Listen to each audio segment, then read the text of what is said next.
The betting, the not so much anymore, is more down to my own fault. I need to get studying again to get the edge back. But yeah, it's a great product.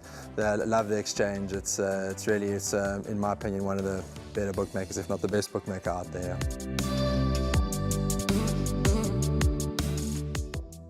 Race number 2 on the day will be the start of the first exotic, that being the bar pot, and 12:15 is the off time, 1400 meters. This is a maiden plate, and as I mentioned, we'll get the bar pot started.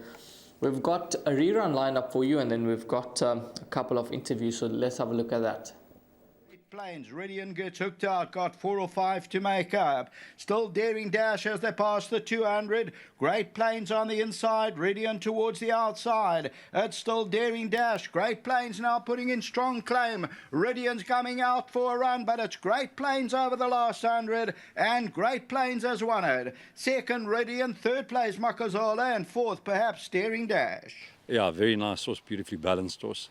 Last time he stood in the gates. He went in first, and he stood for a hell of a long time. And then he started to be, he was a bit restless in the gates in the end. And when they fired, he jumped awkwardly and he got left. So I would say best put a line through that. I think the trip tomorrow won't be a problem. He's nicely drawn.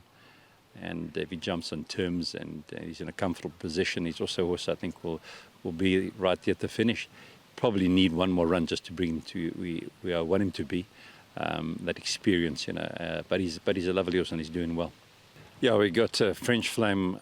He ran a fair race last time on the Poly. He ran fourth, and he got going quite late. And I think he'll continue to improve. He's nicely drawn, and he's a lovely mover. And I think he'll continue to improve. So just include him in exotics. He's looking well.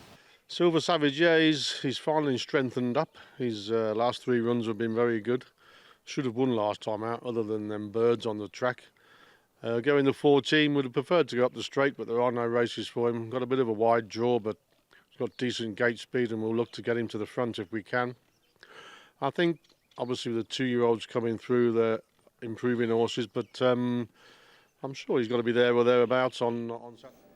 Thanks to the trainers for their interviews and their comments regarding their respective runners on the day. And race number 2, your favorite is horse number 2, Daring Dash, at 33-10 in the market, 9-2 about the pair.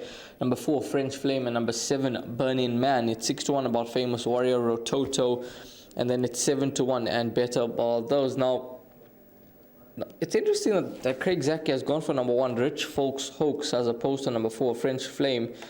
There's obviously not a great deal to choose between them in the market, but in terms of what we can see in black and white, you think that number 4, French Flame, would be ready to win now, as opposed to number 1, Rich Folks Hoax, and Craig is stuck with the latter here, so that's obviously quite interesting. But Dean Canham expecting improvement. You heard there from him, he just stood in the starting stall gates, and it was a long sort of wait that day with a few horses sort of playing up and not really ready, and this horse eventually gave them start, losing 2 lengths, and he was always on the back foot from that. But I'm sure he'll improve nicely from a 1 draw going up in trip to 1400 meters. Number 2, Daring Dash.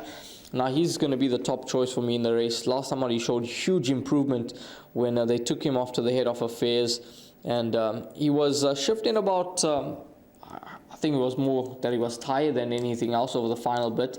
But I think he's going to be a fit horse heading into the race. And the fact that Samanga Kumalo takes a ride for Weo Marwin, that's signal of intent for me. He ran 3 lengths behind Great Plains, who I think is a very, very smart sort in the making. And he seems to be very progressive. And I'm looking forward to seeing him run, whether it be July Day or Gold Cup Day. Great Plains, I think, is a son of the non-platina. And I think that this horse, 3 lengths behind Great Plains, is a cracking performance, and I expect him to take a significant step forward on that piece of form, and I think he's going to go very close to winning here. When looking at the balance, there's obviously a number of horses that you can make a case for in this race, but I'm going to be with number 2, Daring Dash. I think he could be a hard horse to beat in this contest with the natural improvement, and in terms of the leg 1 of the bar pot, I'm going to take my chance here, and I'm going to bank this son of Rabada from the Weo Marwin yard. Amazing. As I said earlier on, the show, we're going to be different. You bankering, I'm loading up, so I read it a bit differently. I think it is competitive. I agree with you that Daring Dash has obviously got a bright winning chance. Samanga rides again. You've made a beautiful case for him. We saw the rerun. But I'm not as brave as you, because I'm excited to see the Kanamea pair run. There's two horses that are improving at a rate of knots. Famous Warrior, Nantes Festival, 14 lengths, 4 lengths, 3 lengths, Famous Warrior, 18 lengths, 4.5 lengths, 2 lengths, Nantes Festival. I'm not suggesting that they can win, but I'm certainly suggesting that they could run into the bipod position. Burning Man got the Apprentice last time, gets Richard Ferree this time. We've got to read into that. And then Rototo, I know, is drawn the widest of all. I'm well aware of that, but I don't think we can write Rototo off after that last run, when maybe he let some of his followers down. So I'm going to include Rototo as well. But a very, very competitive race. You've heard from Raheel, he's in the camp firmly of Daring Dash, and we will listen, and we will put this Son of Rabada into all our bets. I see it a little bit tougher than that, but I'm going to load up the first leg of the bipod.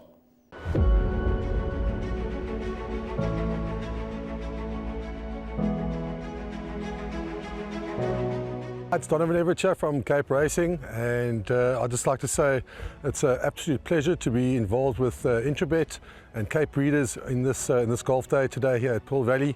It's fantastic for the industry to see all the relevant stakeholders coming down and having a good time and networking, and it's exactly what the industry needs right now in terms of moving forward and recreating some positivity to take us forward into the next year.